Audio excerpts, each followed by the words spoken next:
साथ कमाते हैं।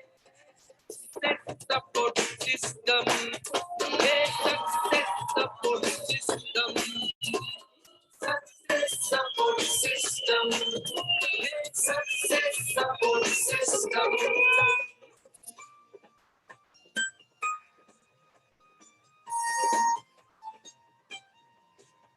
थैंक यू वेरी मच, बहुत बहुत शुक्रिया, बहुत बहुत धन्यवाद। दोस्तों सभी को नमस्कार, आदाब, सत श्री अकाल, जय हिंद, जय भारत, जय श्री कृष्ण। दोस्तों आज का दिन बहुत ही शुभ दिन है और आज हमारे बीच में हमारे great dynamic leader mister Parshuram ji मौजूद हैं, जिन्होंने जीरो से शुरुआत करके क्राउन एम्बेसडर लेवल तक का सफर तय किया है। और मुझे पक्का यकीन है कि आने वाले टाइम में अपने कमिटमेंट, डेडिकेशन और जोश, जज्बे, जुनून और एटीट्यूड ऑफ ग्रेटिट्यूड की वजह से ये यूनिवर्सल क्राउन एम्बेसडर बनने वाले हैं। और दोस्तों आज नए साल का चौथा दिन है और चौथे दिन में आज हमको एक और लीजेंड्स को सुनने का मौका मिल रहा है। We are so lucky and so proud. मैं चाहता हूं कि ऊपर हाथ खड़े करके दिल से जोरदार तालियों से हम कॉल करेंगे आज के हमारे स्पीकर, दमदार लीडर, होनहार लीडर, धमाकेदार लीडर और होने वाले universal crown ambassador mister Parshuram ji. एक जोरदार तालियां हो जाए सर। वेलकम परशुराम जी, स्वागत आपका। थैंक यू सर, बहुत बहुत धन्यवाद सर। सर्वप्रथम आपको प्रणाम सर, सभी को नमस्कार।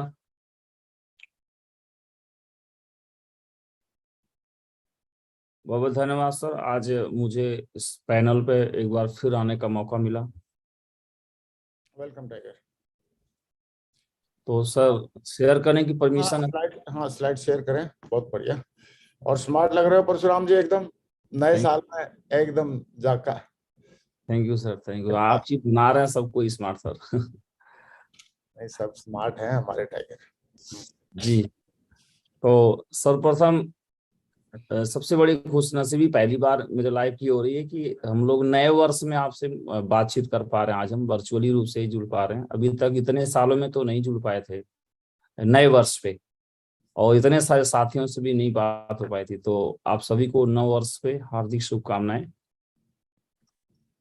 2023 की हार्दिक शुभकामनाएं। Thank you very much, thank you.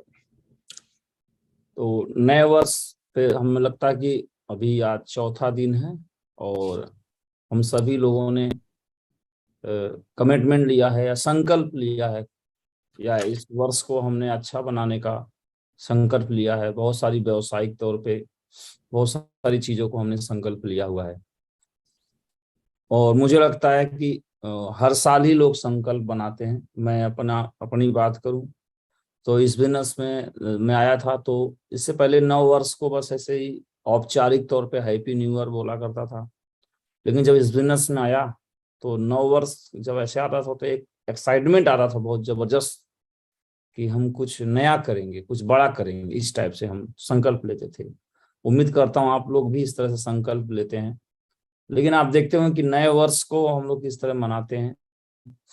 बस कई लोगों के लिए तारीखों का बदल जाना नया वर्ष होता है। यानी मान लिया 31 तारीख था 2022 तो 1 तारीख हो गया। तो अगर देखा जाए तो बस एक तारीख का बदलाव नया वर्ष तो नहीं है।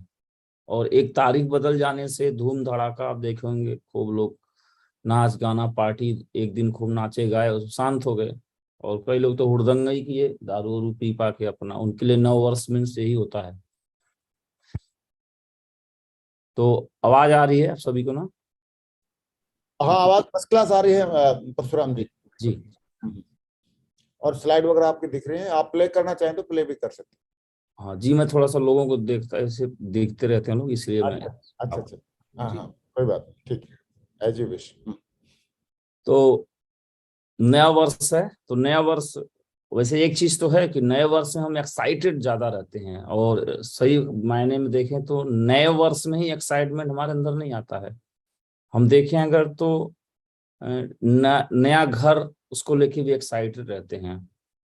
नया गाड़ी ले तो उसके लिए एक्साइटेड। यानी कोई चीज हमारे जीवन में जब नई आती है, वो समय ही क्यों ना हो, वर्ष ही क्यों ना हो, या कोई वस्तु हो, या हमारी टीम में बिजनेस में कोई नया लीडर भी आता है, तो मुझे लगता है कि नया को हम लोग बहुत स्वागत करते हैं, बहुत ज्यादा एक्साइटेड रहते हैं। मुझे लगता है कि हर पल नए की ही तलाश में रहते हैं हम लोग।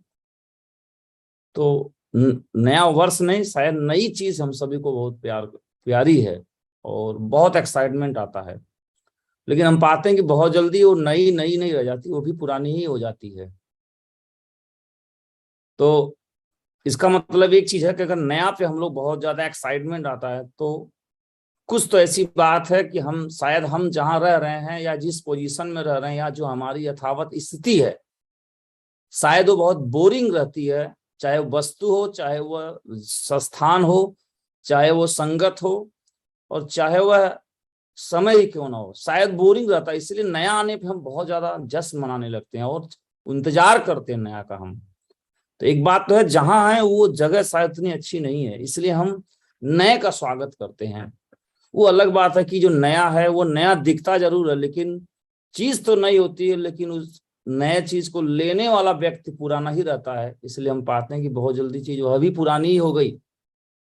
तो मुझे लगता है कि नए वर्ष में जो बदलाव की बात है, वो इस बार शायद बदलाव कर लेना चाहिए हमको। और बदलाव इस तरह की नहीं होनी चाहिए कि जैसे कोई पुरानी कार को डेंटिंग पेंटिंग कर लिया जाए तो एक नया हो गया। धोखेबाजी नहीं होनी चाहिए।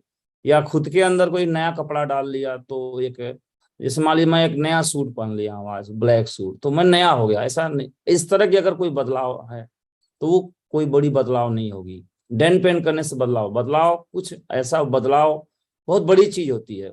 कई लोग बोलते हैं ऐसा कि इस बिजनेस में आप सुनते होंगे कि सर आप बदल गए, जबकि मैं देखता हूं कि बदलना बहुत क्रांतिकारी बात होती है। बदलना बहुत कठिन बात है, बहुत तकलीफदेह बात है। बदलाव तो एक बहुत बड़ी घटना है, बहुत बड़ी घटना जीवन की है। अर्जुन कुरुक्षेत्र में कुछ और होते हैं और जो बदलते हैं तो कुछ और हो जाते हैं। ये एक बहुत पीड़ादायी घटना है, बहुत कठिन घटना है ये। हम देखेंगे अगर गौतम बुद्ध भगवान को, सिद्धार्थ से गौतम बुद्ध बनना एक बदलाव है जो बहुत बड़ा पीड़ादायी घटना है ये। तो अगर इस साल हम कुछ इस तरह के बदल सके, एक पीड़ादायी घटना है, अगर बदल सके तो शायद यह नया हो सकेगा। समय नया न रहे, हम नया हो जाएं तो ज्यादा बेटर है। वस्तु नया न रहे, हम ही नया हो जाएं तो ज्यादा बेटर रहेगा। मैं नए वर्ष में इसलिए बोलना चाह रहा हूं क्योंकि नए वर्ष पे ही मुझे आमंत्रित किया गया बुलाने के लिए, और मैं चाहता हूं कि हम इस बार ही बदले। और मैंने कहा बदलाव एक बहुत कठिन प्रक्रिया है। कहते जरूर हैं कि आप बदल गए, लेकिन बदलना बहुत कठिन बात है।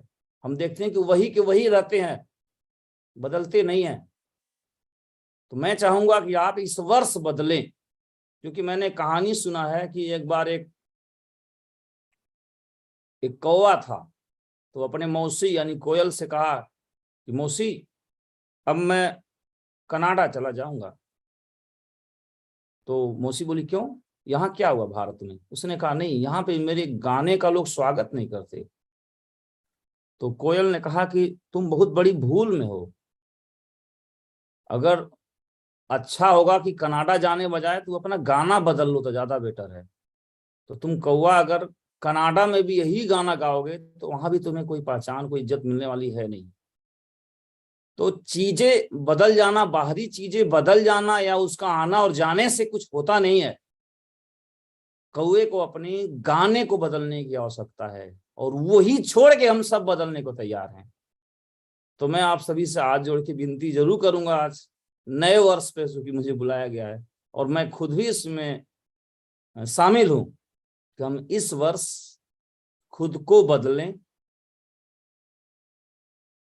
खुद को जरूर बदलें, और एक पीड़ादायी जो घटना है उससे जरूर गुजरें। तो मुझे लगता है कि इस साल कुछ बड़ा काम हो सकता है, कुछ बड़ा अचीवमेंट मिल सकता है।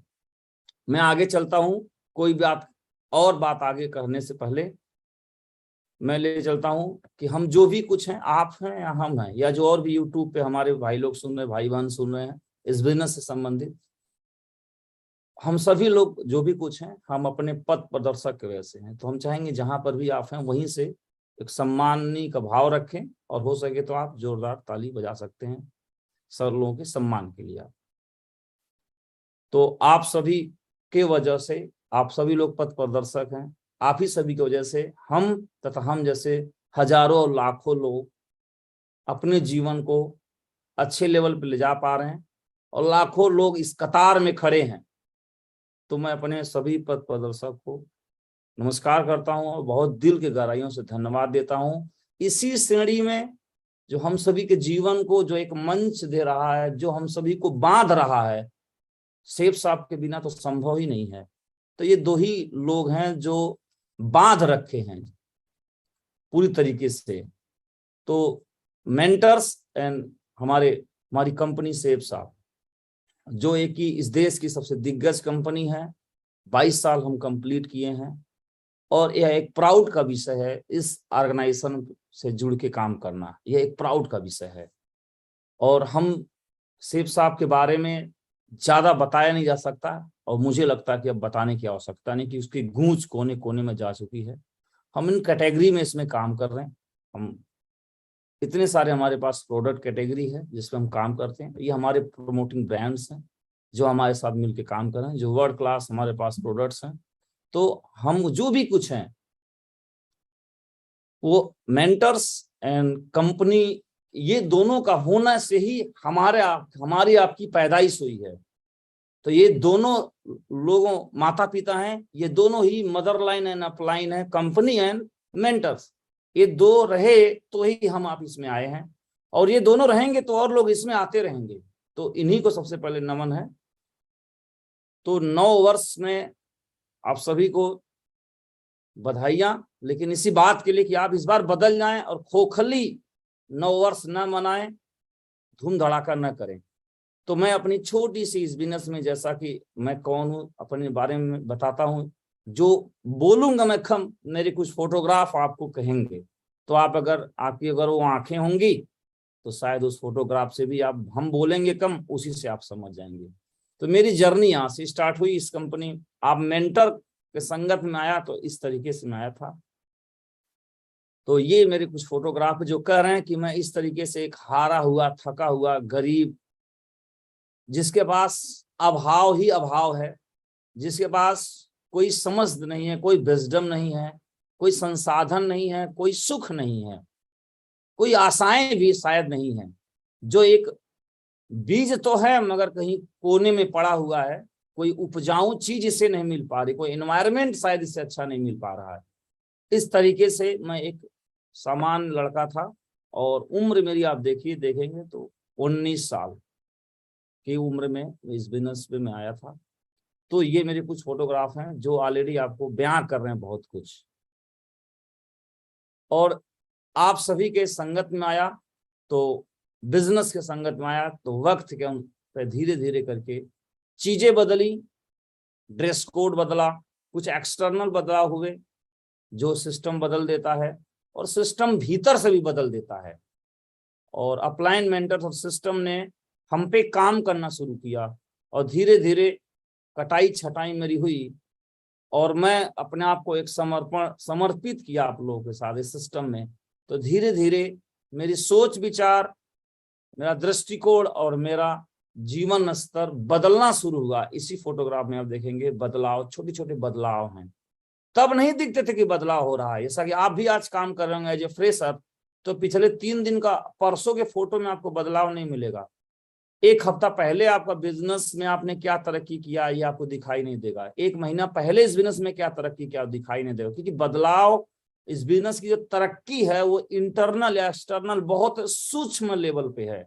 जैसे कोई व्यक्ति एक पैदा होने से लेके मृत्यु तक जो उसका उम्र बढ़ रहा है, वह इतने सूक्ष्म लेवल का बदलाव है कि लगता है कि कुछ हुआ ही नहीं।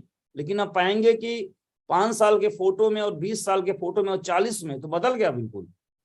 तो बदलाव इस बिजनेस में आपका हो रहा, मगर आप कई बार इसको ढूंढते हैं कि मेरे पास तो पैसा आया नहीं, रैंक हुआ नहीं, मेरा टारगेट हुआ नहीं। इस दृष्टि से देखेंगे तो शायद आप थोड़ा सा अपने आप को पाएंगे ही नहीं कि मैं कुछ पा रहा हूं या नहीं पा रहा हूं। तो आप थोड़ी दूरी पीछे जाके देखेंगे तो आप पाएंगे कि आपकी कुछ तरक्की हो ही रही है, कुछ ना कुछ बदल रहे हैं। और यूं कहें कि आज भी कुछ ना कुछ तरक्की होनी है आपकी। वो तरक्की इतनी सूक्ष्म लेवल की होगी कि आपके लिए पता कर पाना मुश्किल है, लेकिन ऐसे ही तरक्की देखिए, सूक्ष्म लेवल पे तरक्की धीरे धीरे होना शुरू हुआ। फिर ये तरक्की की गाथा कुछ इस तरह से हो गई, आप देखिए, ये फिर धीरे धीरे करके फिर इस तरह से जीवन स्तर होने लगा, थोड़े से पैसे आने लगे, और इस लेवल पे अभी यहाँ पे मैं बिल्कुल चेक नहीं पाता था, कोई भी चेक नहीं था मेरा। धीरे धीरे करके 1000 रुपए 2000 से लेके हमारा हुआ, फिर यहाँ तक लाखों का भी सफर तय हुआ, और फिर ये सफर आगे बढ़ता रहा। फिर आप देखेंगे तो बहुत नाम के आगे और भी जीरो बढ़ते चले जा रहे हैं, और फिर अंततः फाइनली आप देखेंगे कि हर दिन लिविंग स्टैंडर्ड और सोच विचार, तो फाइनेंशियली हर तरीके से सेफ साफ और अपलाइनों की विशेष कृपा से ये दिन प्रतिदिन बदलाव होता चला जाता है। और फिर इस रूप में भी आप देखते हैं तो आदमी बोलता है ये वही लड़का है जो गोरखपुर में 9 महीने में 2 लोगों को ढूंढ रहा था, जो जिसके पास साइकिल नहीं थी। तो ये इस तरीके से गाथा हमारी बनती जा रही, आपकी भी ऐसे ही बनेगी, और बनेगी नहीं, बन रही है, लेकिन वो दिखाई नहीं दे रहा है, या दिख भी रहा होगा, कुछ का दिख रहा होगा, कुछ का नहीं दिख रहा होगा। तो आपको बस बने रहना है, डटे रहना इस बिजनेस में, कम चले ज्यादा चले ना चले, डटे रहना है आप सभी को। फिर आप पाएंगे कि ये आप बदलाव की तरफ जा रहे हैं। फिर आदमी बहुत मुश्किल हो जाता है ये पता कर पाना कि ये वही व्यक्ति है जो एक शुरुआत किया था 19 साल का लड़का, जिसके साथ कोई जुड़ता नहीं था, जिसके चेक नहीं आते थे, जिसका कोई नामो निशान नहीं था। आज डायरेक्टर कोई भी लिस्ट बनाएंगे कंपनी लेवल पे, तो मेरा एक ईंट के रूप में जरूर उस इमारत में जरूर कहीं ना कहीं मैं एक छोटी ईंट के रूप में जरूर मैं पाया जाऊंगा। तो ये एक बदलाव है जो वक्त के अनुसार दिखता गया। जो मैंने कहा फोटोग्राफी, जो अभी लोग जुड़ते हैं थे, अभी हमें डायमंड की मीटिंग 3 दिन से हम डायमंड मीटिंग कर रहे हैं, बोर्ड रूम मीटिंग कर रहे हैं, और 3 दिन में हम 2 दिन में करीब हम हमारे हिसाब से कल 2 तारीख और 3 तारीख को हम बोर्ड रूम मीटिंग कर रहे हैं जेपी में, और ये डायमंड की मीटिंग है आप देख पा रहे हैं, और बोर्ड रूम मीटिंग है, महागुरु का आशीर्वाद मिल रहा है इसमें। तो हम करीब 60 से 65 लोगों को हम कवर कर चुके हैं, और आज फिर इतने लोगों की मीटिंग है, तो करीब हम 100 के आसपास का आंकड़ा आज टच करेंगे डायमंड्स की मीटिंग की, जिसमें हम डायमंड्स मीटिंग कर रहे हैं, बोर्ड मीटिंग नए साल की तैयारी कर रहे हैं। और आप देख पा रहे हैं कि अभी हम डायमंड सेलिब्रेशन भी किए हैं दिसंबर मंथ में, और लगभग में हर महीने में हम 5-6 डायमंड का प्रमोशन कर रहे हैं, हर महीने हम करते रहते हैं, समय जैसे मिलता रहता है। तो अभी हम लोग ये डायमंड प्रमोशन भी किए हैं। तो आप देखिए कि एक लड़का यहाँ से शुरू होता है और वो उसकी कहानी बढ़ती चली जाती है कि वो डायमंड्स मीटिंग करने लगता है, उसकी लग्जरी लाइफ धीरे धीरे बढ़ने लगता है, सारी चीजें बढ़ती चली जाती हैं। तो उम्मीद करता हूँ कि आप खासकर इस बिजनेस में अगर हैं तो शायद आप भी कुछ इस तरह का एक ख्वाब देख रहे होंगे कि मैं भी इस लेवल को अचीव करूं, मेरा लिविंग स्टैंडर्ड ऐसा हो। और ये तो वह चीजें हैं जो फोटोग्राफ से आपको दिख रहा है, मगर इंटरनली और क्या मुझे मिला है वो थोड़ा पता लगाना, ऐसे देख के पता लगाना मुश्किल है। उसके लिए आप कुछ सुन के समझ सकते हैं, या मेरे साथ जो रहते हैं या रहने का भी मौका मिलेगा तो उससे आपको भी पता लगेगा कि इस बिजनेस ने मुझे क्या दिया है। तो एक बोल सकते हैं कि टोटली बदलाव दे देता है, और कंप्लीट पैकेज है इस बिजनेस में, एकदम कंप्लीट पैकेज है, सब कुछ आपको दे देता है। और यह सब कुछ मिलने के बाद एक मेंटर्स और अपलाइंस और अपने सेफ्स आपको मैं फिर से, और अपनी पूरी टीम को मैं फिर से उनके लिए एक आभार प्रकट करना चाहूंगा, उनको धन्यवाद देना चाहूंगा कि ये आप सभी के साथ देने की वजह से ऐसा हो पा रहा है। मैं तो बस एक बांस की टुकड़ी भर हूं, मगर आप सभी के से स्पर्श होने से उससे एक मधुर ध्वनि निकल रही है। नहीं तो पहले टुकड़ी, बांस की टुकड़ी जो फ्लूट बांसुरी है, तो बांस की टुकड़ा ही तो होता है, वो कहीं भी फेंकी हुई है, उससे कोई सुर नहीं निकल रहा है, मगर वो संगीतज्ञ के होठों के स्पर्श हो जाती है तो मुझे लगता है कि उसे धुन निकलने लगता है, उसका भी सम्मान हो जाता है। और ये तो मैं कहूं कि बांस की टुकड़ी कहना भी एक मय भाव होगा, एक अहम भाव कि मैं कम से कम बांसुरी तो था मगर बज नहीं रहा था। सच्चाई इससे एक कदम आगे की मैं बात करूं तो मैं फ्लूट भी नहीं था, सच कहें कि वो हवाएं ऐसी बही कि उससे सुर निकल आया, इसको इस तरह से भी ले सकते हैं। यानी जो हवा है उसने फ्लूट बना दिया मुझे, मैं फ्लूट भी नहीं था, हवाओं ने धुन दे दिया है, और हवाएं देने वाली सिस्टम है और हमारे मेंटर्स हैं। तो उम्मीद करता हूं आप भी कुछ तरह की चीजों को पाना चाहते हैं। अब हम आगे बढ़ते हैं कि आपको क्या करना चाहिए। एज ए फ्रेशर हैं तो क्या करना चाहिए, एज ए कोर हैं तो क्या करना चाहिए, और एज ए लीडर हैं तो क्या करना चाहिए, या आप थके हारे हैं तो क्या करना चाहिए। तो मैं जो अपने जर्नी में मैंने जो किया है वो चीजों को संक्षिप्त में 40-45 मिनट में बताने का प्रयास करूंगा। तो सबसे पहले हम जानेंगे कि हम लोग जो शुरुआत कर रहे हैं, हम सभी लोग बहुमत से अल्पमत की यात्रा है। ये मेजोरिटी से माइनॉरिटी की यात्रा है, अल्पमत अल्पसंख्यक की यात्रा है। आप जिस यात्रा में सवार हो रहे हैं, जिस यात्रा में आपको अप्रोच किया गया है, या जो आप ख्वाब देख रहे हैं, वो ख्वाब देखना या आप जो बनना चाहते हैं, वह बहुमत से अल्पमत की यात्रा है। और अल्पमत माइनॉरिटी में लोग कम पाए जाते हैं, इसलिए वहां पे थोड़ा डर रहता है। तो नए साल पे आप क्या एक संकल्प लें, सबसे पहले यही कि बहुमत से अल्पमत की ओर में आऊंगा। और सिर्फ व्यावसायिक तौर पे ना लें, आप होल लाइफ में लें आप, कि मैं, क्योंकि इस दुनिया में सच्चाई है कि अल्पमत, आप अल्पमत में, अगर आप कुछ ग्रेट हैं, बनना चाहते हैं, तो आप अल्पमत में ही रहेंगे। व्यवसाय में भी आप अगर सक्सेस होना चाह रहे हैं, तो सक्सेसफुल लोग तो अल्पमत में ही पाए जाते हैं, माइनॉरिटी में ही पाए जाते हैं, चोटी पे जगह तो नहीं होता ना। और वैसे भी जीवन की बात करें तो स्वामी विवेकानंद इस दुनिया में तो एक ही पैदा होते हैं ना, पैदा तो बहुत होते हैं, बनते एक हैं। तो अल्पमत की यात्रा है, तो आप नए संकल्प लो आप कि मैं अल्पमत में रहूंगा। क्या संकल्प लेते हैं आप अल्पमत में होने का? ये थोड़ी कठिन है, संघर्ष है इसमें, डर है इसमें, एक लड़ाई है इसमें, अकेलापन है इसमें, क्योंकि अल्पमत में हुआ, बहुमत में नहीं हुआ। तो आप संकल्प लीजिए कि हम किनके साथ रहेंगे, किनके साथ नहीं रहेंगे, इतना तो आपको निर्णय लेने आना चाहिए। क्या सुनेंगे, क्या नहीं सुनेंगे, इतना तो आपको पता होना चाहिए। क्या देखेंगे, क्या नहीं देखेंगे, आपको पता होना ही चाहिए। कौन सा वीडियो यूट्यूब पर देखेंगे, कौन सा नहीं देखेंगे, इतना तो पता होना चाहिए आपको।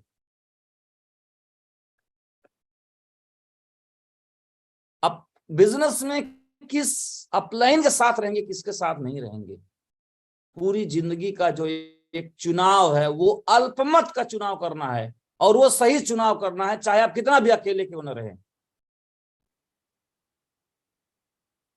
तो मैंने इस बिजनेस में आया तो मैं भी एक भीड़ का हिस्सा था, और मेरे अपलाइन भी अल्पमत में आप देखेंगे तो 4-5 लोग आपने देखा, मैंने कम की संख्या कुल मिलाकर के 5 है 6 है अल्पमत। तो वो मुझे बताते थे कि आप परशुराम आओ इस तरीके से। तो मेरे पास चुनाव था कि मैं इनके तरफ जाऊं या किसी तरफ जाऊं, तो मैंने बहुमत से अल्पमत की ही यात्रा चुनी। और यह चुनाव करते समय इस भीड़ से जो मेरा लेवल था, वो था फ्रेशर से मैंने स्टार्ट। एक नया आदमी है अभी, भीड़ का हिस्सा है, क्राउड का हिस्सा है, मगर वो अल्पमत की यात्रा शुरू किया है। तो सच बताएं, फ्रेशर लेवल पे 1 से 2 साल तक 99% लोग डेड हो जाते हैं, जो अल्पमत की तरफ बढ़ ही नहीं पाते, माइनॉरिटी की तरफ। वो मेजोरिटी उनको पसंद आती है, वहां पे सुरक्षा दिखता है, वहां पे आसानी दिखता है, कंफर्ट मिलता है, विश्वास रहता है उनका वहां पे। और इस फ्रेशर लेवल पे ही करीब बहुत लोग डेड हो जाते हैं। तो अगर आप फ्रेशर हैं तो आपको 1-2 साल इसमें बने रहना बहुत जरूरी है। और अगर आप बिजनेस को कर रहे हैं और लोगों को स्पॉन्सरिंग कर रहे हैं, तो जितने हमारे बिजनेस में हर वीक हर दिन स्पॉन्सरिंग लोग हो रहे हैं, उनको रोकना है हमें कम से कम।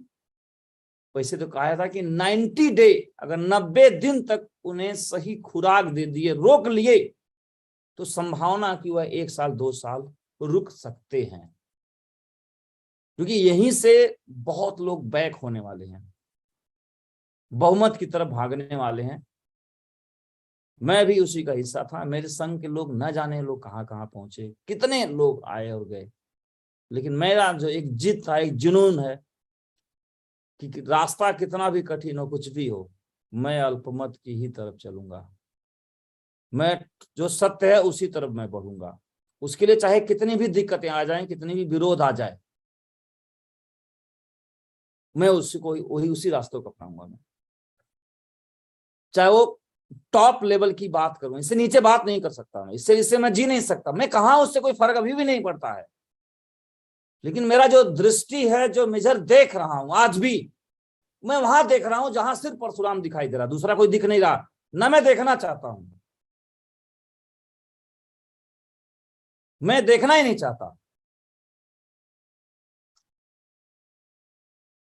तो फ्रेशर से एक यात्रा शुरू हुई थी, और इसमें मैंने कहा आप हैं तो आपको, आप धीरे धीरे बढ़ रहे हैं तो आप डटे रहें। ये थोड़ा सा एक तरीके से संक्रमण काल है ये, इस काल में ज्यादा लोग हट जाते हैं, मगर इस काल में बचना बहुत जरूरी है। और एज ए लीडर अपनी टीम में भी हम काम कर रहे हैं, तो इस टाइप के लोगों को रोकना बहुत जरूरी है। इस संक्रमण काल है, जैसे अभी कोरोना का संक्रमण काल गया है, यह एक संक्रमण काल है। इस काल में जितने भी लोग जुड़ रहे हैं उनको विशेष ध्यान देने की जरूरत है, उस लीडर को भी और जो उनको देख रेख कर रहा है उसको भी। इसमें इस बिजनेस का पूरा रहस्य छिपा हुआ है। इसमें यहीं से तय होगा आपका बिजनेस कहां पे जाएगा, और यहीं से तय होगा कि एज ए फ्रेशर आप कहां पहुंचोगे आप।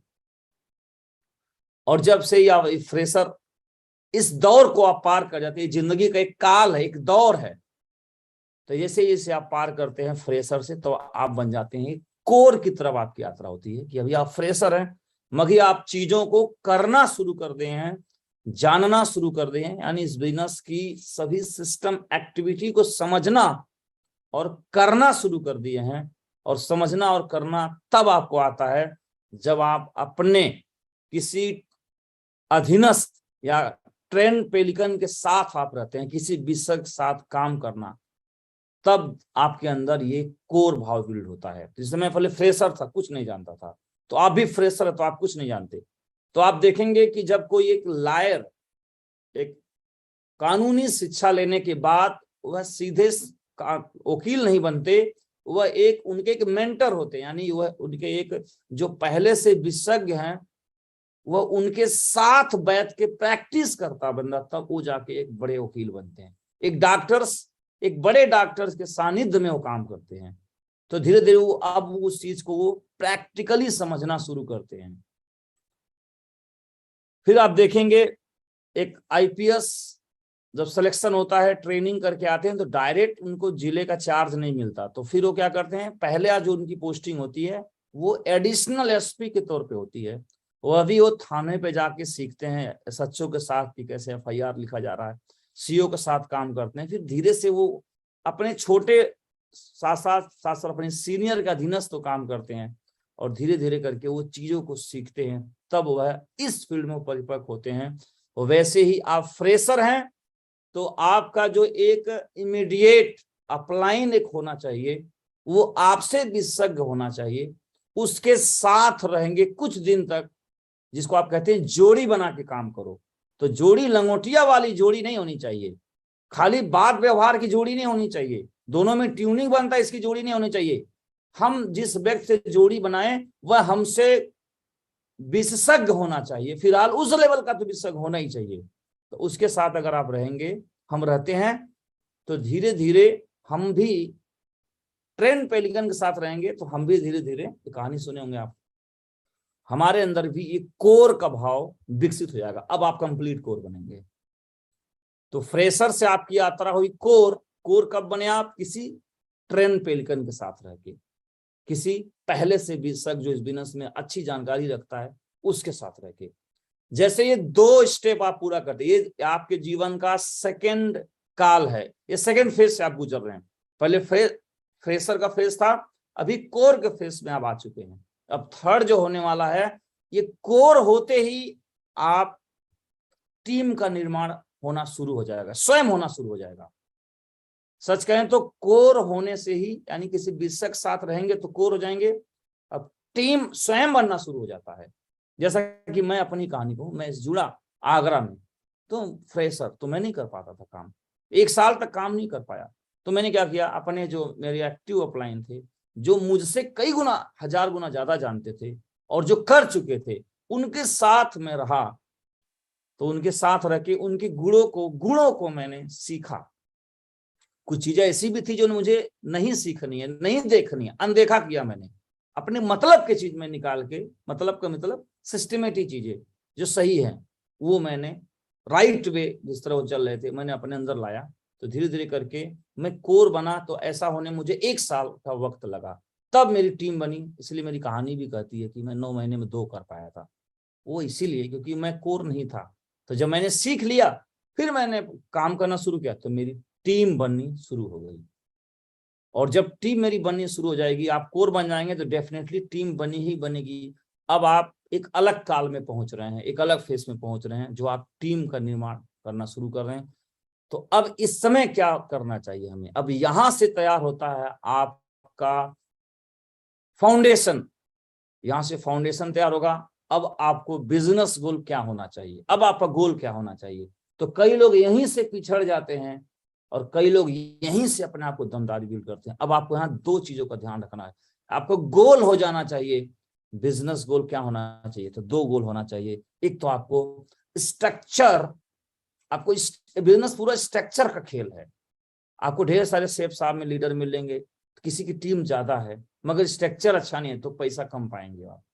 तो पूरा कलाकारी जो गोल है ये इसी फाउंडेशन, इसी समय जो फाउंडेशन मकान बनाने वाले हैं, जो एक सपनों का महल, जो एक बढ़िया बिजनेस करने वाले हैं, स्ट्रक्चर वो बैलेंसिंग करना चलना 1:1 या 1:1 ना भी तो दोनों दमदारी से अभी से लेके चलना है।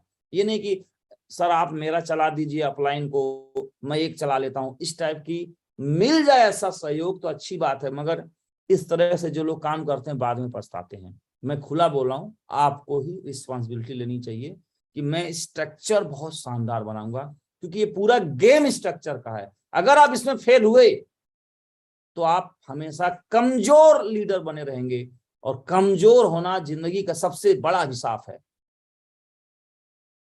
तो स्ट्रक्चर आपको बनाने आना चाहिए, आपको ही बैलेंस करने आना चाहिए, टाइम मैनेज आपको करना है, देखना आपको है, अपलाइन का सिर्फ मदद लेना है।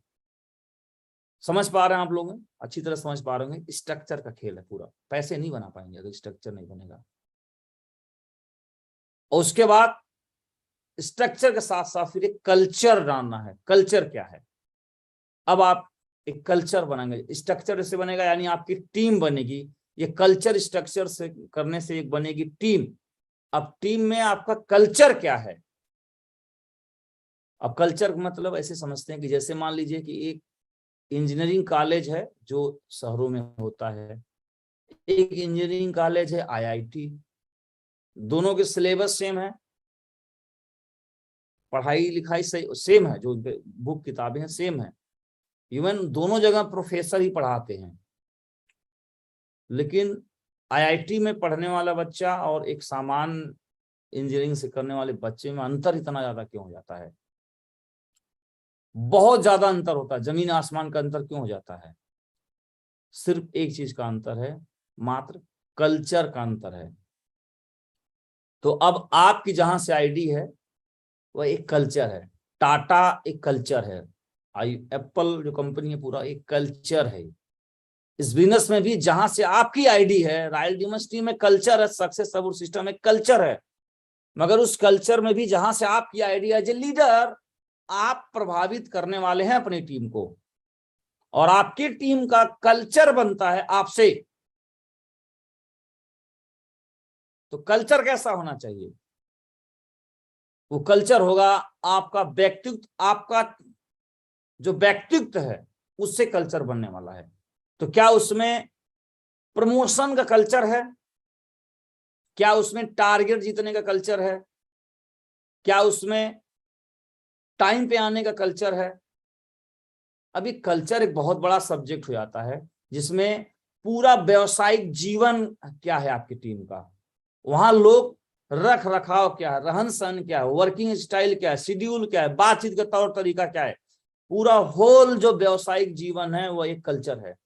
अगर वह कल्चर स्टारबक्स जैसा होगा, टाटा जैसा होगा, तो आपकी टीम हमेशा टॉप पे बने वाली है। और अगर वो कल्चर खराब हुआ, वहां पे राजनीति है, वहां पे कानाफूसी है, वहां पे लेजी लोग हैं, वहां पे झूठ बोलने वाले लोग हैं, यह भी एक कल्चर है। अगर इस टाइप का कल्चर डेवलप हुआ तो आपका ये स्ट्रक्चर भी नष्ट हो जाएगा और टीम भी खराब हो जाएगी। और ये खतरा आता ही है जीवन में अगर इससे सतर्क नहीं रहेंगे तो अगर आप फिट रहेंगे। अब मैं उदाहरण लेता हूं, हम सभी के पथभ्रष्ट श्रीमान नरसिंहवाल साहब को, वो उनका जो रहन सहन है, उनका जो वर्क एथिक्स है, सर के वर्क एथिक्स देखेंगे तो सर के जो नीचे खासकर 1 2 3 4 3rd 4th जनरेशन तक अगर आप लीडर्स को देखेंगे तो आप वो सभी आप ग्रेट पाएंगे। जैसा आपके टीम में श्री सुनहरी लाल जी एक तरफ देखेंगे, श्रीमान माधव सर, श्रीमान विजयपाल सर, अगर ऐसे आप देखेंगे नीचे तो कल्चर सर को लोग फॉलो करते हैं और उनमें आप कोई त्रुटि नहीं पाएंगे। आप व्यवसायिक तौर पे तो बिल्कुल नहीं पाएंगे। आप एक बहुत बड़े मुकाम पे हैं वो लोग, एक ड्रीम है उन सभी जैसा बनना। तो ये कब क्यों ऐसा हो पाया? क्योंकि और भी तो अपलाइन सेफ साहब में रहे हैं, मैं नाम किसी का नहीं लूंगा। तो उनका क्या हुआ? तो एक आपके अच्छे होने से टीम को बहुत फायदा मिलता है। तो सर को बहुत बहुत धन्यवाद हम लोग देते हैं कि हम उनके साथ हैं, लेकिन हम जहां से हैं हमारा भी कल्चर वहां से शुरू होता है। तो ये बिजनेस में सच बताएं तो 2 ही गेम है, बिजनेस, परिवार, देश, सब जगह ही काम करता है। यूरोप का अपना एक कल्चर है, मिडिल ईस्ट का अपना एक कल्चर है, और साउथ अफ्रीका का भी अपना एक कल्चर है, और पाकिस्तान का भी अपना एक कल्चर है। ये कल्चर तय करता है कि वहां पे बिजनेस बढ़ेगा कि नहीं बढ़ेगा, स्टूडेंट आगे बढ़ेंगे कि नहीं बढ़ेंगे। वहां पे हरियाणा का एक कल्चर है कि वहां पे खिलाड़ी निकलेंगे। बिहार का अपना एक कल्चर है कि कोई ज्यादा रोजगार नहीं तो यूपीएससी की तैयारी करेंगे। यूपी में कल्चर यूपीएससी की तैयारी करेंगे। गुजरात का एक कल्चर है एनआरआई बनेंगे, बिजनेस खड़ा करते हैं। ये कल्चर, आपकी टीम में कल्चर क्या है? टारगेट जीतने का है, डायमंड बनने का है, हिस्ट्री लिखने का है, सेल निकालने का है, क्या है कल्चर? ये आपसे तय होगा। अगर नहीं है तो इसे आप बदल डालें। जैसे पहले एसबीआई बैंक का कल्चर कैसा था? बहुत खराब था। आप पैसा जमा करने जाइए, उसका एम्प्लॉय ठीक से बात नहीं करता था, बहुत खराब कल्चर। लेकिन ये बात कहीं ना कहीं उनके सीनियरों को पता चला, और आज के डेट में एसबीआई के जो एम्प्लॉय हैं उसको तो उन्होंने चेंज कर डाला पूरा कल्चर, क्योंकि वो प्राइवेट बैंकों से नीचे जा रहे थे, एचडीएफसी, आईसीआई वगैरह से। तो धीरे धीरे उन्होंने कल्चर बदला, एसबीआई फिर से वो आ गया। वो एक पब्लिक सेक्टर का बैंक है जो मर्ज नहीं हुआ। तो आप समझ पा रहे होंगे, मैं बता कम रहा हूं, आपको समझना ज्यादा है कि आपको कल्चर और स्ट्रक्चर ये दोनों याद रखिएगा लाइफ टाइम। इसी से आप मनी बनाने वाले हो, इससे डुप्लीकेशन होने वाला है। यही आपकी स्ट्रेंथ। ये जहां गड़बड़ हुआ आप दाम से नीचे गिरेंगे, चाहे आज कितने भी बड़े मुकाम पे आप हो तो। और जैसे ही आप टीम बनती है तब आपके अंदर एक भाव आ जाता है, अब आपको एक रोल अदा करना है, वो है लीडरशिप। अब आप एक अलग फेज पे पहुंच चुके हैं। पहले आप फ्रेशर थे, फ्रेशर से किसी के साथ काम किया, आप कोर बने। कोर जैसे ही बने तो आपकी टीम बनी। टीम में आपने कैसा बना दिया? बढ़िया टीम बना दिया, स्ट्रक्चर के साथ बैलेंसिंग टीम बने। आप रुपया कमाने लगे। अब अगर पास लोग हो गए, अब आप किस पोस्ट पे पहुंच चुके हैं? लीडरशिप पे के पायदान पे पहुंचे। अब आप लीडरशिप हैं, लीडर हैं। तो लीडर क्या, कौन है? ये तो आपका लीडर्स का मतलब बहुत बड़ा चैप्टर है। कुछ पॉइंट हमने कवर किया जो प्रैक्टिकली होना करना ही है। तो आपको एक तो कम्युनिकेशन, यानी एज ए लीडर तो आपको बातचीत तौर तरीका ये अच्छा आना चाहिए, अपने डाउन से, अपने साथियों से बात करना और अपने अपलाइन दोनों से। तो एक लीडिंग रोल में है आप। तो कैसे लीडर मीन्स आपसे बातचीत होनी चाहिए, पूरा नेटवर्क आपसे जुड़ा होना चाहिए, कनेक्टिविटी बनी रहनी चाहिए। कनेक्शन, जहां कम्युनिकेशन टूटा, गैप हुआ या टूटा, वहां मतभेद हुआ, वहां बिजनेस गड़बड़ाया। तो आपको बातचीत हो, चाहे टेलीफोनिक वार्ता हो, चाहे जूम से जुड़िए, चाहे मिलते रहिए, कुल मिला जुला के आपके लीडरों से अगर लगातार संपर्क नहीं रहा तो बात बिगड़ने वाली है। तो कम्युनिकेशन पे काम करना है आपको। उसके बाद अगला जो लीडरशिप है, अब वो आती है एक फाइन ट्यूनिंग। अब कई लोग ट्यूनिंग तो डाउनलाइन से बना लेते हैं, अपलाइन से नहीं बना पाते। ये एक चैलेंज पार्ट है। अपलाइन से आपकी नहीं बनती तो ये आपकी कमजोरी है, और डाउनलाइन से भी नहीं बनती तो भी आपकी कमजोरी है। आपको एक मास्टर बनना है कि मैं अपलाइन कैसा भी हो उससे ट्यूनिंग बना लूं। एक अच्छा संगीतज्ञ की पहचान है कि अपने तबले को ट्यून करके और बजा दे। एक अच्छा म्यूजिशियन का जो निशानी है कि वो गिटार को अनट्यून्ड है उसको ट्यून कर ले, तारों को कस के ट्यून कर दे और उसे बजा दे। इस बिजनेस में एक अच्छा लीडर कौन है? अच्छा लीडर वो है जो डाउनलाइन अपलाइन की ट्यूनिंग सेट करके और अपने बिजनेस को अच्छा कर ले। इसमें मास्टरी हासिल करना है, ना कि आदमी न अपलाइन बदल सकते न बार बार डाउनलाइन बदल सकते। तो एक ट्यूनिंग अच्छी आनी चाहिए। मैंने इसको प्रैक्टिकली बहुत अच्छा किया है। मेरा रिकॉर्ड है अभी तक का, मेरे अपलाइन से आप पूछिए, मैं अपनी जुबान से क्या बड़ाई करूं। मेरे जितने भी अपलाइन हैं पिछले 14 साल हो गया, किसी भी अपलाइन के साथ आज तक तू मैं और बैठक और पंचायत नहीं हुआ आज तक, किसी भी मुद्दे पर नहीं हुआ है।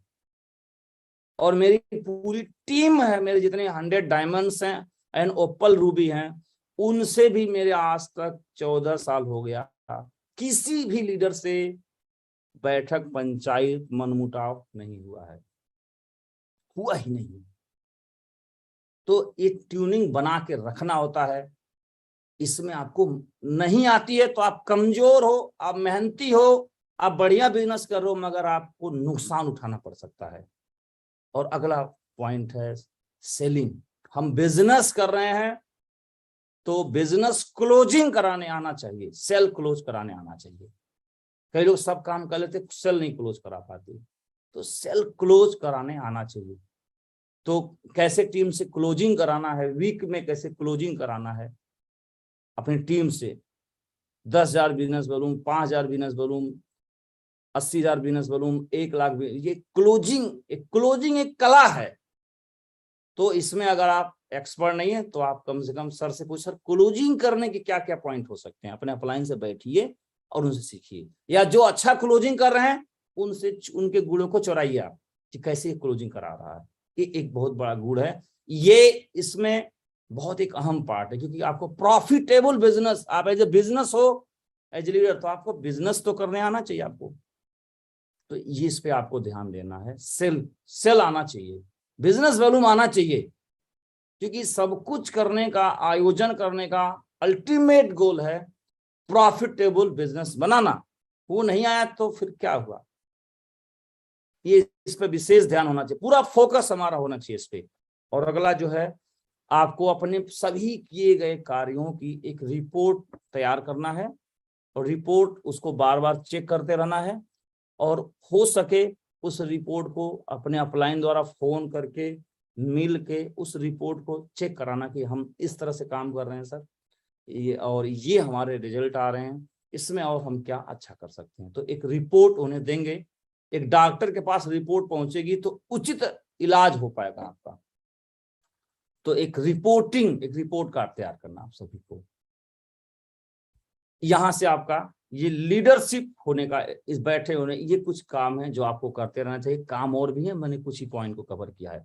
और जब आप लीडर बनेंगे तो अब आपको एक चीज से और सावधान रहना है कि अब आपके ऊपर, अब लीडर माने एक छाप, तो आपका एक जो छवि है, मैंने देखा कि जैसे आदमी लीडर बनता है तो उसका उसके नेटवर्क में, वो लीडर तो है मगर अपने नेटवर्क में ट्रस्ट बिल्ड नहीं कर पाया हो, तो उसकी बात पे लोग यकीन नहीं करते हैं, उसकी ट्रेनिंग को लोग अच्छे से नहीं बोलते, ये अरे इसको हटाओ। मतलब उसने, उस लीडर ने ही अपने टीम में ऐसी छवि बना रखा है कि उस छवि से कोई प्रभावित नहीं हो रहा है।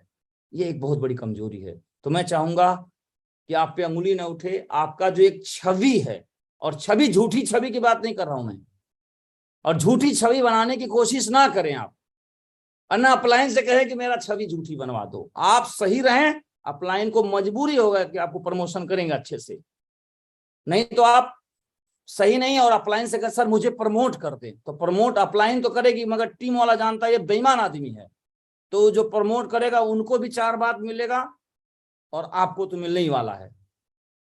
तो एक जो छवि है लीडर्स की, वो अपने हाथ में है। और आप बढ़िया काम कर रहे हैं वह भी एक छवि है, ईमानदारी पूर्वक काम कर रहे हैं वह भी एक छवि है। आप कुछ भी जो कर रहे हैं एक अपनी छाप छोड़ रहे हैं। आईफोन एक छाप छोड़ रहा है, माननीय प्रधानमंत्री जी एक छाप छोड़ रहे हैं, आपको भी एक छाप छोड़ना। क्या छाप छोड़ रहे हो आप, वो आपको देखना होगा। तो अकाउंटेबिलिटी खासकर मेन पार्ट है इस लेवल पे। अकाउंटेबिलिटी मतलब आपने किसी को टाइम दिया तो जाना ही चाहिए। आपने किसी को मदद करने का वादा किया तो मदद करना ही चाहिए। फाइनेंशियली की बात नहीं कर रहा हूं मैं, अब व्यवसायिक तौर पे आपको करना है। अकाउंटेबल रहिए अपने काम के प्रति, अपने लेवल और काम के प्रति। अगर अकाउंटेबल नहीं रहेंगे तो 100% आप पे ऊपर अंगुली उठने वाला है, 100% उठने वाला अंगुली है। तो ये एक बहुत बड़ा पार्ट है, और इतना बड़ा पार्ट है सब ये वक्त के अनुसार कि अगर इस पे काम नहीं करेंगे तो भी बिजनेस डाउन होने वाला है। टाइम मुझे लगता है ज्यादा हो रहा है, एक कुछ पॉइंट है ये करके मैं क्लोजिंग करूंगा। ये कुछ और चीजों को जो आपको साथ साथ करते रहना चाहिए कि आपको, अब जैसे मैं काम करता था गोरखपुर में, मेरा बढ़िया बिजनेस चल रहा था गोरखपुर, क्योंकि मैं ही कराने वाला था। तो मेरी लखनऊ टीम बनी तो मैं लखनऊ विजिट करता था। फिर मेरी टीम बनारस बनी तो मैं बनारस विजिट करता। मेरी टीम बिहार बनी तो मैं बिहार विजिट। यानी आपकी जो टीम बन रही है तो अपना मूल जो वेन्यू आपका है उसको तो बड़ा करना ही करना है। वहीं से समय निकाल जिस अदर सिटी में 2 4 10 की टीम बन रही है, विजिट कर करके पेशेंस साथ विजिट करना है। 1 साल 2 साल 3 साल 4 साल 5 साल 6 साल आप पाएंगे कि उस सिटी में भी आपका बिजनेस बिल्ड हो गया। तो संग संग विजिट करते रहना आपको। उसके बाद पावर आप सिस्टम का सहयोग लेना है। ये सब मेरे अपलाइन में कोई डायमंड ही नहीं बना था बहुत दिन तक, तो मैं फिर तो मेरी टीम के लोग डायमंड शिप कैसे देखेंगे। तो श्रीमान जसवीर सर, श्रीमान शिव कुमार शर्मा सर, इन सबका डायमंड शिप होता था तो हम अपने लोगों को लेके जाते थे। सिस्टम का फायदा, यानी से SSS में किसी का भी फंक्शन हो रहा है, ट्रेनिंग हो रहा है, और अगर मुझे कान में मेरी जानकारी है और मुझे अगर पास मिल सकता है तो मैं अपने लोगों को वहां बैठा था। सिस्टम का फायदा मैं लेता था। आपको इस सिस्टम का फायदा लेना है, इससे भी आपका बिजनेस आगे बढ़ेगा। और सबसे जो जरूरी चीज है बिजनेस बिल्ड करने के लिए, एज ए लीडर, मैं लीडर की बात कर रहा हूं, फ्रेशर की बात नहीं कर रहा हूं। पैसा ना होने के बाद फ्रेशर भी इस बिजनेस में सरवाइव कर लेता है, लेकिन एक लीडर अगर फाइनेंशियली स्ट्रांग नहीं होगा और बैकअप में उसके पास कुछ रखा नहीं होगा, फाइनेंस पैसा नहीं होगा, तो वो लीडर बिजनेस नहीं कर पाएगा। तो सर्वाइवल इनकम आपको रखना होगा। जैसा एक फौज होती है, तो जब फौज एक लड़ाई पे निकलती है तो रिजर्व में भी फोर्स होती है, रिजर्व में वेपन्स होते हैं, रिजर्व में सिपाही होते हैं, और रिजर्व में दवाइयां होती हैं, रिजर्व में सारे टूल होते हैं। एक पूरी प्रॉपर तैयारी के साथ बहुत दिनों से तैयारी होती है। यूक्रेन रसिया युद्ध में यूक्रेन की तैयारी तो कोई खास नहीं रही, मगर रसिया की भयानक तैयारी के साथ वो मैदान में उतरा हुआ है, बड़ी तैयारी के साथ, बैकअप के साथ उतरा हुआ है। यह भी या जिंदगी भी एक तरह की लड़ाई है। तो एक बैकअप के साथ सरवाइव नहीं कर पाएंगे आप अगर आपकी तैयारी नहीं होगी। तो as a leader silver pearl topaz emerald ruby diamond आप हैं, तो अगर फाइनेंशियली बैकबोन जो आपका अगर कमजोर हो, आप लाइबिलिटी पाल के रखे हो, दुनिया भर का कार ले लिया लोन पे, लोन से फंसे हुए हो, कर्जों में फंसे हुए हो, परिवार बड़ा है वहां पे खर्च, लाइबिलिटी से अगर उलझा हुआ आदमी, आप बिजनेस नहीं कर पाओगे आप, बल्कि आप मन खराब रहेगा, डाउनलाइन से नहीं बना पाओगे, अपलाइन से नहीं, मतलब आप बिजनेस नहीं कर पाएंगे। सीधी सी बात, आप हार जाओगे लड़ाई। इसलिए खर्चे वगैरह मेंटेन करके रखो, आप उतना रिजर्व में रखो आप कि बिजनेस अप डाउन हो, हम फाइट कर सके, 2-3 साल तक बहुत दमदारी से काम कर सकें, हमारे खर्चा हमारे आने जाने का और तथा हमारे घर का खर्चे में कोई प्रॉब्लम नहीं आए। इतना बैकअप अगर नहीं आपके पास, बिजनेस नहीं कर पाएंगे आप हमेशा फ्रस्ट्रेटेड और परेशान रहेंगे, कोई ट्रेनिंग काम नहीं करने वाली है। ये कुछ चीज को ध्यान रखेंगे तो बात बन जाएगा। अंतिम स्लाइड है ये। इतना अगर आप करेंगे तो उम्मीद है कि आप एक बड़ा बिजनेस बना पाएंगे या आप एक जिंदगी में एक अच्छा मुकाम पाएंगे। तो कितना किए, इतना किए तो क्या पाए, क्या खोए और क्या होना चाहिए। तो मुझे लगता है जब आप इतना करेंगे तो आपको डेफिनेटली फाइनेंशियली फ्रीडम आपको हो जानी चाहिए, क्योंकि आप व्यापारी हैं, हम लोग व्यापारी हैं, बनिया हैं, और बनिया को हमेशा यही जोड़ते रहना चाहिए कि प्रॉफिट में हो कि लॉस में हो। तो अब इतना समय जो आदमी दिया, 14 साल 15 साल 8 साल 10 साल 20 साल, तो व्यापारी हो तो जोड़ो ना कि क्या पाया और क्या खोया। तो एक तो फाइनेंशियली फ्रीडम हो जाना चाहिए, अब तक फाइनेंस की और भी व्यवस्थाएं हो जानी चाहिए, सोर्स ऑफ इनकम और बढ़ जाना चाहिए फाइनेंशियली, और सोच विचार भी बदल जाना चाहिए। और जब आपका पेट भरता है, सब कुछ भरता है, तो हमारे जीवन कई स्टेप में है। तो प्रथम जो स्टेज है वो है कि मटेरियलिस्टिक या फिजिकल जितनी भी जरूरतें हैं, मुझे लगता है कि अब आपको इतना करने के बाद मटेरियल और फिजिकली जो रिक्वायरमेंट है उससे ऊपर उठ ही जाना चाहिए। अगर नहीं उठे हैं तो आप बहुत पिछड़े हुए हैं, आपको इससे मुक्त हो ही जाना चाहिए। कपड़े लत्ते, घर मकान, थोड़ी कुछ जो बैकअप है, इससे ऊपर उठ जाना चाहिए। अगर उठ गए तो आप प्रॉफिट में हो, और अभी भी इसी क्राइसिस में हो तो घाटे में चल रहे हो। थोड़ी सी काउंसलिंग कराओ अपलाइन से, और इस साल या 2 साल का टाइम लेके जल्दी से ऊपर उठो। मटेरियलिस्टिक चीजों से ऊपर उठना जरूरी है। और इस संसार में जानवर गाय गाय रह जाता है, भैंसे भैंसे रह जाती हैं, सभी एनिमल रह जाते हैं, लेकिन मनुष्य एक जो एनिमल है, जानवर है, वह अपने बुद्धि दिमाग से काम करके और अपने खाने पीने की व्यवस्थाएं किया, घर मकान सब कुछ बना लेता है। और जब मनुष्य उच्चतम यानी मनुष्य जब ऊंचाई पे होता है, शिखर पे होता है, तो वहां से एक धर्म का उदय होता है। और आप देखेंगे भारत सनातन में भारतीय लोग खासकर आज से हजारों साल पहले वेद में उपनिषद लिख चुके थे। यानी भारतीय लोगों का जो मस्तिष्क था, आज से हजारों लाखों साल पहले भी उनका जो मन था वो एक विकास यानी एक फिलॉसफर की एटीट्यूड में आ चुकी थी। तो ये इस बात की गवाही देता कि भारतीय लोग विकास की उनकी यात्रा से हजारों साल पहले मतलब ऐसे बुद्धिजीवी लोग हो गए थे। यानी पेट मकान गाड़ी जो भी उस समय था उनका, जो ऐसे बोलूं मटेरियल से ऊपर उठ चुके थे कई 100 साल पहले, 1000 साल पहले। आपको जब आदमी टॉप लेवल पे पहुंचता है तो पढ़ाई में भी लास्ट में जाके एमफिल और पीएचडी ही होता है। किसी भी एजुकेशन का जो अंत है कहा जाता है वह पीएचडी, एमफिल या पीएचडी पे ही होता है, यानी वो दर्शन पे ही समाप्त होता है। यानी आपका पेट भर जाना चाहिए आपका अब, और जब पेट भर जाएगा तो आपका फिलॉसफी यानी आपका दृष्टिकोण अब जिंदगी को लेकर बदलना चाहिए। ये आपकी असली उपलब्धि होगी। अगर वो दृष्टिकोण नहीं बदला तो आप अभी भी फंसे हुए, चाहे कितना भी बड़ा लीडर आप बन जाए। अगर ये पेट नहीं भरा, अगर दर्शन वाली बात आपके दिमाग में यानी धर्म का उदय अब जीवन में नहीं हो रहा है धीरे धीरे, तो फिर जाहिर सी बात है कि आप अभी फंसे हुए हो आप मटेरियलिस्टिक चीज में, यानी आप उससे निकल ही नहीं पाए। वो एक फेस है, उससे निकलना बहुत जरूरी है। मैं अपनी बात को विराम दूंगा। बहुत बहुत धन्यवाद आप सभी को। Thank you very much Parshuram ji, बहुत बहुत शुक्रिया। आज आपने बहुत ही दिल से सारी बातें की हैं और आपने सारी चीजें बताई कि कैसे आप स्ट्रक्चर बना के, कैसे अपना बढ़िया कल्चर डेवलप करके, और कैसे नए बंदे से फ्रेशर स्टार्ट करके कैसे हम अपनी जिंदगी को बदल सकते हैं और एक बहुत बढ़िया एक लीजेंड परशुराम जी की तरह बन सकते हैं। मैं चाहता हूं परशुराम जी के लिए दिल से ऊपर हाथ खड़े करके एक जोरदार तालियों से हम धन्यवाद देते हैं। बहुत जोरदार धन्यवाद।